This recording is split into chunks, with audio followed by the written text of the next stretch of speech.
बिस्मिल्लाहिर्रहमानिर्रहीम। Chapter 15 statistical inference.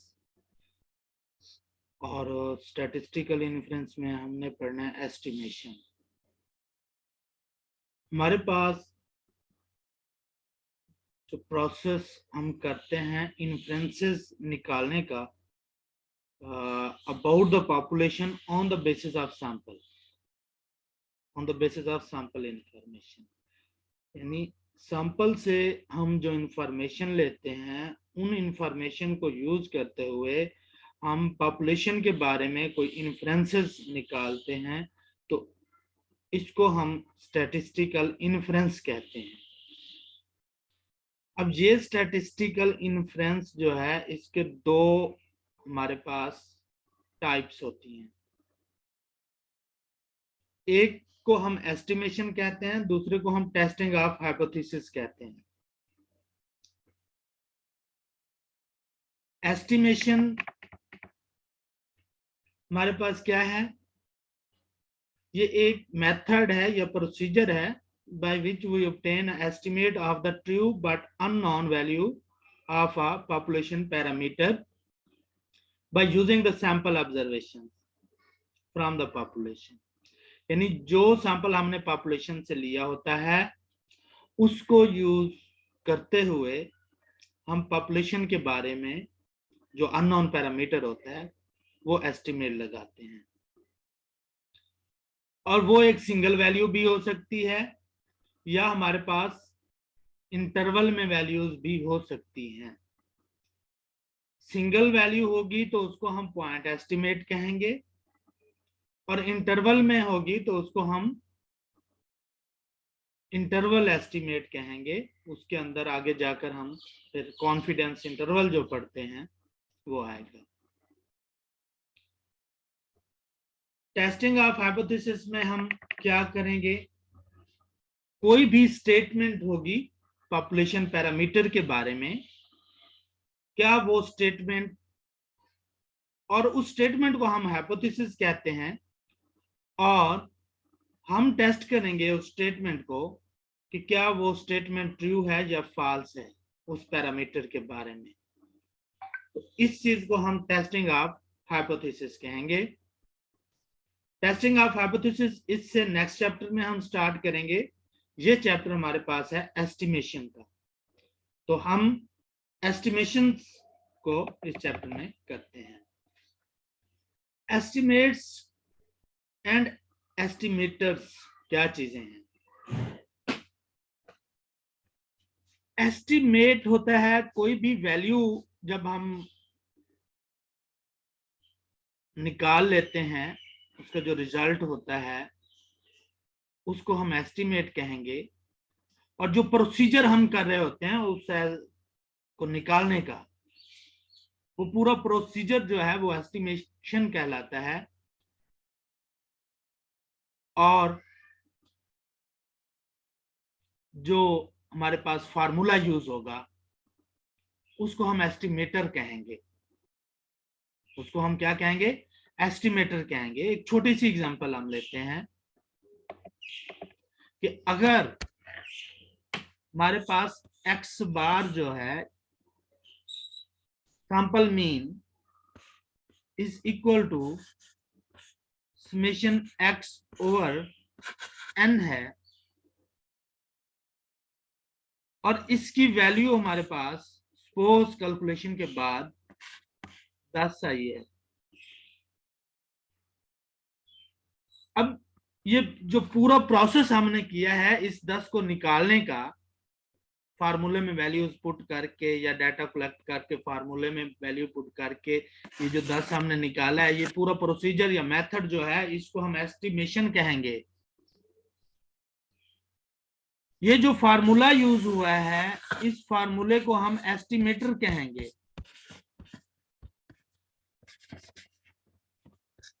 और ये जो वैल्यू आई है इस वैल्यू को हम एस्टिमेट कहेंगे।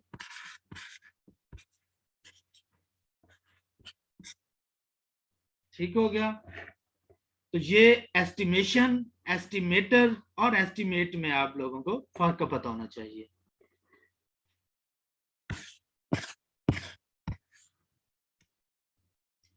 ये सारा उन्होंने उसी चीज को एक्सप्लेन किया है।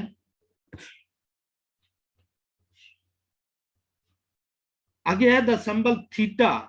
ये एक ग्रीक लेटर होता है theta, is customarily used to denote an unknown parameter. आगे हम इस्तेमाल करेंगे थीटा, तो थीटा जहां पर होगा ये आप लोगों ने समझ जाना है कि ये पॉपुलेशन पैरामीटर के लिए सिंबल यूज हुई है।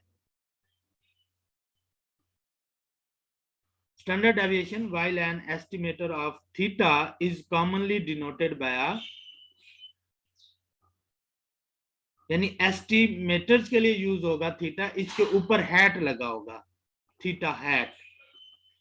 ये उसके पास हमारे पास अलामत होती है, थीटा के ऊपर हैट लगा होता है। ये एस्टिमेटर के लिए यूज होगी, जो फार्मूला हमारे पास यूज होता है।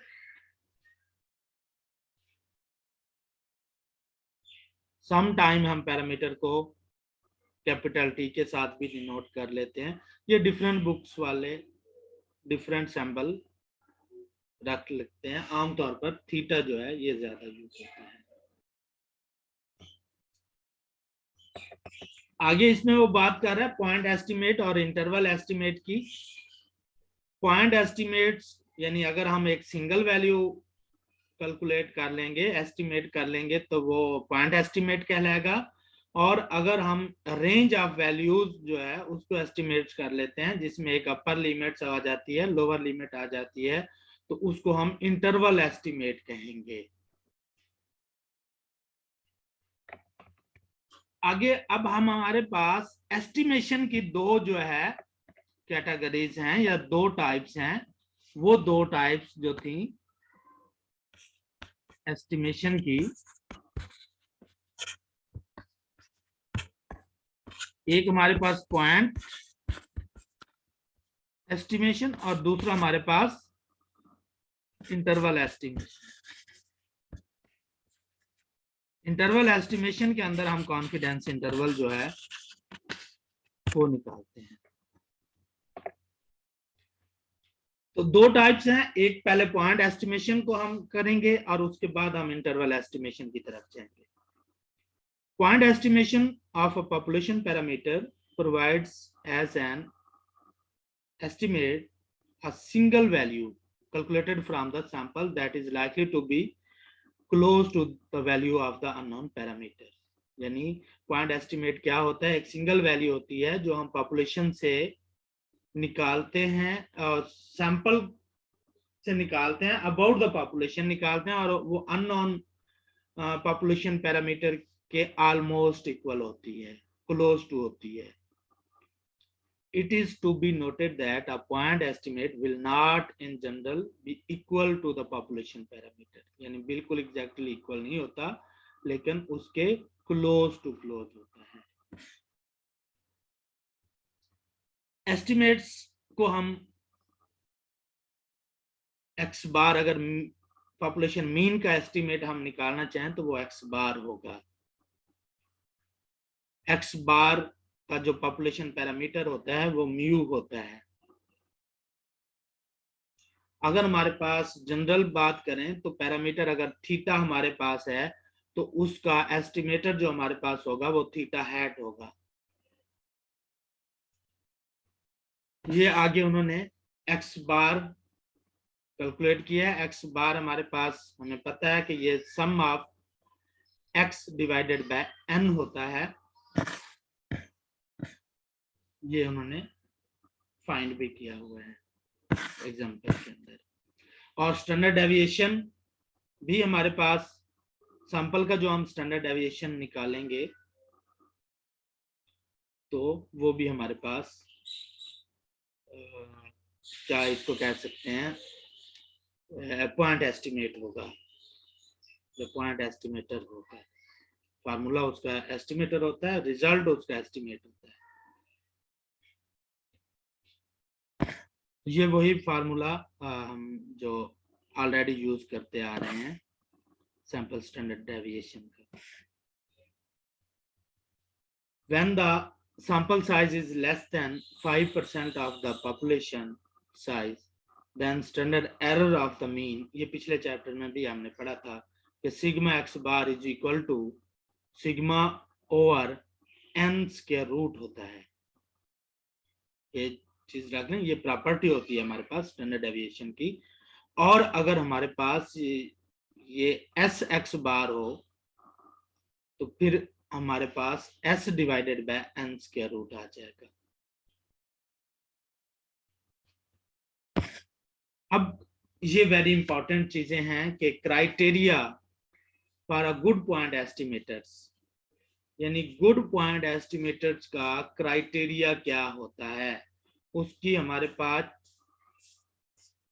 कुछ प्रॉपर्टीज हैं जिनको वो अगर सेटिस्फाई कर रहा होगा तो वो गुड एस्टिमेटर होगा। पहली चीज है हमारे पास अनबायस्डनेस, फिर हमारे पास है कंसिस्टेंसी, उसके बाद है एफिशिएंसी और फिर है सफिशिएंसी। इन सब को सेपरेट सेपरेट हमने आज डिस्कस करना है। वेरी इंपॉर्टेंट चीजें हैं ये। अनबायस्डनेस पहले तो आपको बताना चाहिए कि होती क्या है। अगर हम सैंपलिंग या सैंपल का जो हमारे पास एस्टिमेट होता है उसका मीन ले लें या उसकी एवरेज ले लें, सिंपल वर्ड्स में अगर कहें तो हम उसकी एवरेज ले लें और वो एवरेज उसकी इक्वल आ जाए पॉपुलेशन पैरामीटर के क्रॉसपॉन्डिंग पैरामीटर। यानी क्रॉसपॉन्डिंग से मतलब ये होगा कि अगर हम मीन एक्स बार का ले रहे हैं तो उसका पॉपुलेशन पैरामीटर म्यू होगा, और अगर हम स्टैंडर्ड डेविएशन का ले रहे हैं तो उसका हमारे पास मुतलका उसका पैरामीटर सिग्मा होगा, सिग्मा स्क्वायर। वेरिएंस के लिए सिग्मा स्क्वायर होगा, स्टैंडर्ड डेविएशन के लिए सिग्मा होगा। तो अगर हम इनकी एवरेज ले लेते हैं, अब एवरेज को हम थोड़ा टेक्निकल लैंग्वेज में आए तो हम एक्सपेक्टेड वैल्यू कहते होते हैं। चैप्टर नंबर 7 में हमने पढ़ा था कि मीन के लिए जो हम यूज करते हैं वो एक्सपेक्टेड वैल्यू कहते हैं। जब हम एक्सपेक्टेड वैल्यू फाइंड करेंगे किसी भी एस्टिमेटर की और वो इक्वल हो जाए मुतलका उसके जो क्रॉसपॉन्डिंग पॉपुलेशन पैरामीटर होगा तो हम कहेंगे ये एस्टिमेटर अनबायस्ड है, और अगर इक्वल नहीं होगा तो हम कहेंगे ये अनबायस्ड नहीं है। अनबायस्ड नहीं होगा तो उसको हम बाइस कहेंगे। यही चीज जो मैंने बोला है इस पैराग्राफ में लिखी हुई है। ये आगे बता रहा है कि कौन कौन से अनबायस्ड एस्टिमेटर होते हैं। अगर हमारे पास एक्सपेक्टेशन ऑफ एक्स बार है और ये इक्वल टू म्यू के आ गया तो ये हमेशा जो है एक्स बार मीन जो है ये अनबायस्ड एस्टिमेटर होता है। इसके बाद सैंपल प्रोपोर्शन जो है ये भी अनबायस्ड एस्टिमेटर होता है, यानी इसका भी एक्सपेक्टेशन आप पी हैट लें तो वो पी के इक्वल पॉपुलेशन पैरामीटर के इक्वल आ जाता है या पॉपुलेशन प्रोपोर्शन के इक्वल आ जाता है। इसके बाद हमारे पास स्टैंडर्ड डेविएशन आता है। एक्सपेक्टेशन ऑफ एस का स्क्वायर, कैपिटल एस का स्क्वायर अगर हम करते हैं तो वो not equal to sigma square होता है, लेकिन एक्सपेक्टेशन ऑफ स्मॉल एस का स्क्वायर हम करते हैं। स्टैंडर्ड डेविएशन के दो फार्मूला होते हैं, एक को हम n-1 के साथ करते हैं, एक को हम डिवाइड n के साथ करते हैं। जिसको n के साथ डिवाइड करते हैं उसको कैपिटल एस का स्क्वायर कहते हैं, जिसको हम n-1 के साथ डिवाइड करते हैं उसको हम स्मॉल एस का स्क्वायर कहते हैं। स्मॉल एस का स्क्वायर जो है वो अनबायस्ड होता है, कैपिटल एस का स्क्वायर बाइस्ड होता है, ये अनबायस्ड नहीं होता। ये आगे उन्होंने प्रूफ भी उसके किए हैं, हमारा कंसर्न प्रूफ पे नहीं है, आप लोगों ने रिजल्ट याद रखने हैं। ये देखें कैपिटल एस का स्क्वायर जब वो कैलकुलेट कर रहा है तो इसको 1/n पे डिवाइड करके वेरिएंस निकाल रहा है, तो इसके लिए हमारे पास इस फार्मूला को हम बायस्ड एस्टिमेटर कहते हैं, क्योंकि इसकी जब हम एक्सपेक्टेशन लेते हैं तो ये देखें ये सिग्मा स्क्वायर के इक्वल नहीं आई बल्कि n-1/n सिग्मा स्क्वायर के इक्वल आई है। तो ये रिजल्ट भी आपने याद रखना है कि एक्सपेक्टेशन ऑफ कैपिटल एस का स्क्वायर इक्वल टू होता है n-1/n सिग्मा स्क्वायर के इक्वल होता है, इसलिए ये अनबायस्ड एस्टिमेटर नहीं होता। अगर ये सिग्मा स्क्वायर के इक्वल आ जाता तो फिर अनबायस्ड एस्टिमेटर होता। अब स्मॉल एस का स्क्वायर हमारे पास जो होता है उसका जो फार्मूला है उसको हम 1/n-1 के साथ डिनोट फार्मूला में यूज करते हैं, और इसकी जब हम एक्सपेक्टेशन लेते हैं तो वो सिग्मा स्क्वायर के इक्वल आ जाती है। तो स्मॉल एस का स्क्वायर जो है इसको हम कहेंगे ये अनबायस्ड फार्मूला है, अनबायस्ड एस्टिमेटर है।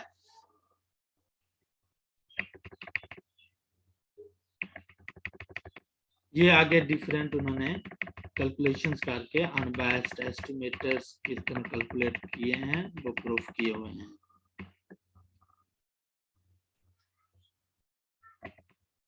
A random sample of size n is drawn from the rectangular distribution। अब किसी डिस्ट्रीब्यूशन, रेक्टेंगुलर डिस्ट्रीब्यूशन आप लोगों को पता है कौन सी होती है? जो हमने यूनिफॉर्म डिस्ट्रीब्यूशन पढ़ी थी उसको रेक्टेंगुलर डिस्ट्रीब्यूशन कहते हैं। तो उसके लिए उन्होंने इसको प्रूफ किया है कि इसका कौन सा अनबायस्ड एस्टिमेटर है। ये प्रूफ है, हमारा कंसर्न प्रूफ पे नहीं है। ये आगे बीटा के एस्टिमेट्स उन्होंने निकाले हैं। बीटा जो पॉपुलेशन वो हमारे पास रिग्रेशन के अंदर जो हमने यूज किया था।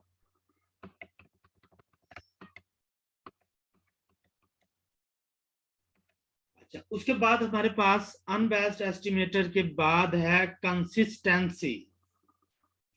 अब लोगों को इनकी डेफिनेशन का पता होना चाहिए कि अनबायस्ड का जब भी जिक्र आएगा तो आप लोगों के जहन में फौरन आना चाहिए कि हम उसकी एक्सपेक्टेड वैल्यू लें तो वो पॉपुलेशन पैरामीटर के इक्वल होनी चाहिए।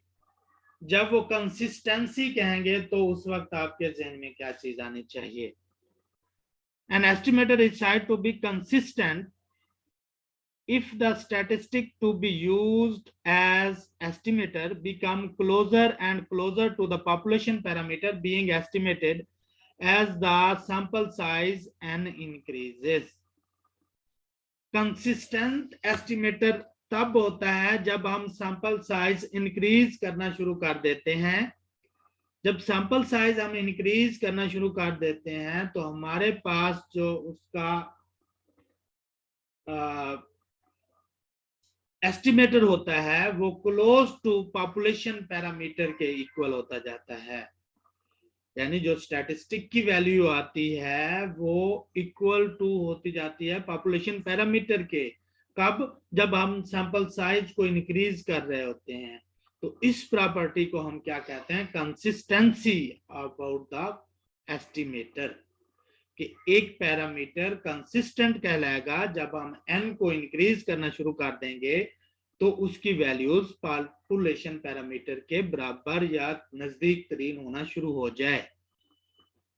ये इसकी डेफिनेशन याद रखें, और इसको अगर आपने इक्वेशन फॉर्म में लिखना है तो limit n approaches to probability of theta hat minus उसमें से पॉपुलेशन पैरामीटर को माइनस किया गया है और इसकी मॉडुलस वैल्यू लेस देन और इक्वल टू, ये उसका एरर टर्म है और इसको ब्रैकेट्स में करके 1। ये इसकी आपने इक्वेशन भी याद रखनी है।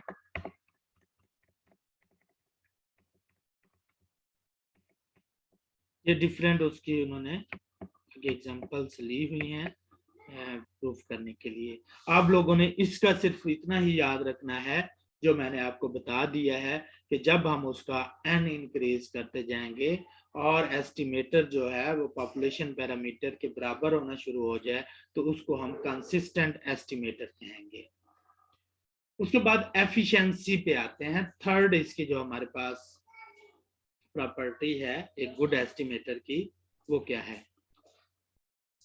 एफिशिएंसी से मतलब ये लिया जाता है कि जिसका हमारे पास वेरिएंस कम होगा, जिस एस्टिमेटर का वेरिएंस कम होगा वो दूसरे एस्टिमेटर से मोर एफिशिएंट होगा।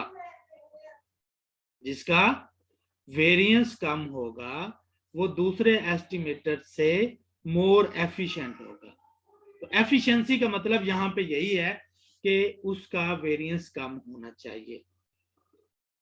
एफिशिएंसी के लिए दूसरी प्रॉपर्टी ये भी है कि वो अनबायस्ड भी होना चाहिए।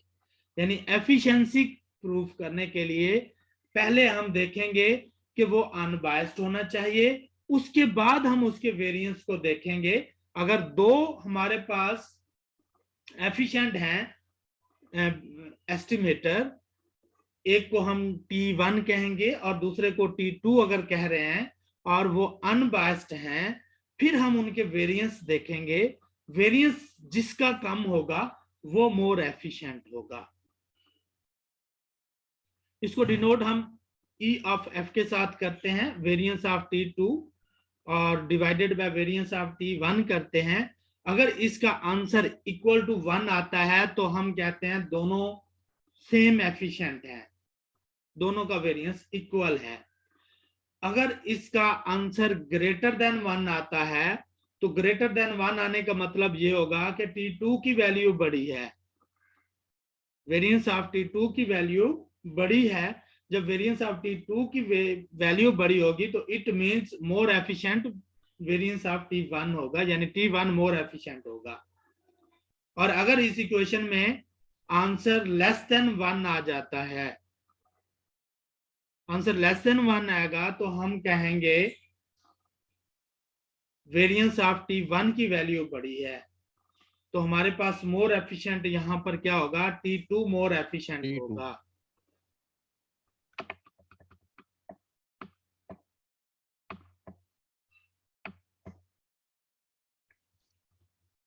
इसकी ये चीजें कुछ हैं।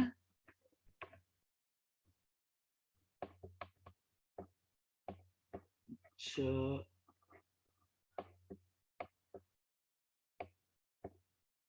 यहां से ये सेकंड पैराग्राफ है। If an unbiased estimator theta hat has smaller variance than any other unbiased estimator is it is called the minimum variance unbiased estimator. यानी हमारे पास कुछ अनबायस्ड एस्टिमेटर्स हों तो उसमें हमारे पास एक एस्टिमेटर जो है उसका वेरिएंस कम है तो उसको हम क्या कहेंगे, minimum variance unbiased estimator, MVUE इसको बोला जाता है। तो इसका MCQs आपके पास आ सकता है। आगे एक और चीज, लास्ट पैराग्राफ इधर है, an estimator theta hat that is linear, एक एस्टिमेटर जो है उसका रिलेशनशिप लीनियर है, इज अनबायस्ड है, वो अनबायस्ड भी है, एंड हैज मिनिमम वेरिएंस, और उसका वेरिएंस भी मिनिमम है among all linear unbiased estimators, बाकी तमाम लीनियर अनबायस्ड एस्टिमेटर्स में से, तो उसको हम कहेंगे the best linear unbiased estimator.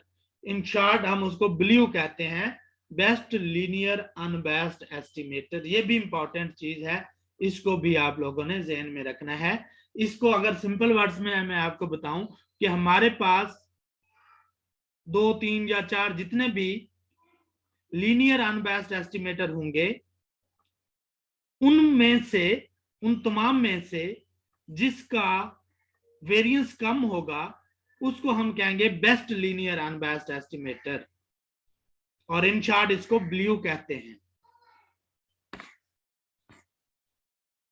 ये आगे इनके प्रूफ वगैरह हैं। द एफिशिएंसी अगर हम चेक करते हैं of a biased estimator of theta is compared on the basis of mean square error. अगर हमारे पास बायस्ड एस्टिमेटर हो तो उसकी एफिशिएंसी अगर चेक करनी हो तो उसको हम मीन स्क्वायर एरर के साथ डिनोट करते हैं, या मीन स्क्वायर एरर के साथ हम उसको निकालेंगे, which is defined by the expected value। Mean square error क्या होता है, एक्सपेक्टेड वैल्यू होती है of the square difference between the estimator and the true value। यानी एस्टिमेटर में से ट्रू वैल्यू निकालते हैं, उसका स्क्वायर करते हैं और उसकी एक्सपेक्टेड वैल्यू निकालते हैं, तो उसको हम मीन स्क्वायर एरर कहते हैं। और मीन स्क्वायर एरर इक्वल होता है वेरिएंस ऑफ थीटा, यानी वेरिएंस ऑफ एस्टिमेटर प्लस 22 का स्क्वायर।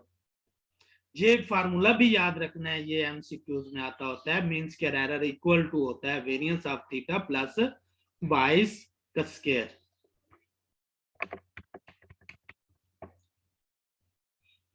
ये उन्होंने कुछ प्रूफ किए हुए हैं। लास्ट हमारे पास है सफिशिएंसी। सफिशिएंट एस्टिमेटर कब होगा? An estimator is said to be sufficient if the statistic used as estimator uses all the information that is contained in the sample। यानी एक एस्टिमेटर जो है वो सफिशिएंट तब कहलाता है जब वो तमाम इंफॉर्मेशन जो सैंपल के अंदर होती हैं उनको यूज करके कैलकुलेट किया गया हो। फॉर एग्जाम्पल सैंपल मीन है, तो सैंपल मीन एक सफिशिएंट एस्टिमेटर है क्योंकि उसमें सैंपल की हर ऑब्जर्वेशन यूज होती है उसकी कैलकुलेशन में। लेकिन मीडियन की बात अगर हम कर लेते हैं तो मीडियन वो सफिशिएंट नहीं होगा, सफिशिएंट एस्टिमेटर नहीं होगा। क्यों नहीं होगा? कि मीडियन को कैलकुलेट करने के लिए हमारे पास सैंपल की तमाम वैल्यूज यूज नहीं होती। तो सफिशिएंट एस्टिमेटर क्या हुआ? अगर आप इसकी डेफिनेशन देखते हैं, define to be sufficient if the statistic used as estimator uses all the information that is contained in the sample. Any statistic that is not computed from all values in the sample is not a sufficient estimator. The sample mean x bar is sufficient estimator. This implies that x bar contain all the information in the sample relative to the estimation of the population parameter mu and no other estimator such as the sample median. वो बात कर रहा है कि sample median जो है sufficient नहीं होगा क्योंकि उसमें तमाम वैल्यूज उसकी कैलकुलेशन में यूज नहीं होती। उसके बाद नीचे देखते हैं, the sample proportion P hat is also a sufficient estimator of the population proportion P, क्योंकि इसके अंदर भी तमाम हमारे पास इंफॉर्मेशन इसको कैलकुलेट करने के लिए यूज होती हैं सैंपल वाली। The concept of sufficiency किसने दिया था? Sufficient estimator introduced by Sir R. A. Fisher is of the paramount importance in statistics। यानी ये concept sir R A Fisher ने दिया था। तो principle of criteria for sufficiency, ये आगे उसका प्रिंसिपल उन्होंने दिया हुआ है। A necessary and sufficient condition for a statistic theta hat to be sufficient estimator for an unknown parameter theta is that the joint distribution of the sample of the values can be factored into two non-negative functions factor, one depending on theta hat and theta and the other depending on x axis but not on theta. यानी इसको वो joint distribution के तहत आगे proof करता है। ये सारा उसके प्रूफ के लिए है। आप लोगों ने इसकी जो है वो डेफिनेशन पे रखना है कि डेफिनेशन क्या कह रही है कि ऑल द इंफॉर्मेशन जो है सैंपल की अगर यूज करके हम उसको कंप्यूट करें तो वो सफिशिएंट एस्टिमेटर कहलाता है। ये आगे इसके प्रूफ के लिए वो फिशर नेमन फैक्टराइजेशन क्राइटेरिया को यूज करते हुए करता है। इस पे हमारा कंसर्न नहीं है।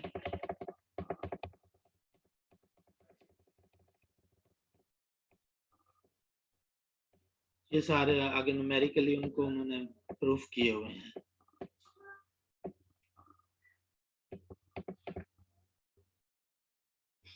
इसके बाद हम पढ़ेंगे मेथड ऑफ पॉइंट एस्टिमेशंस।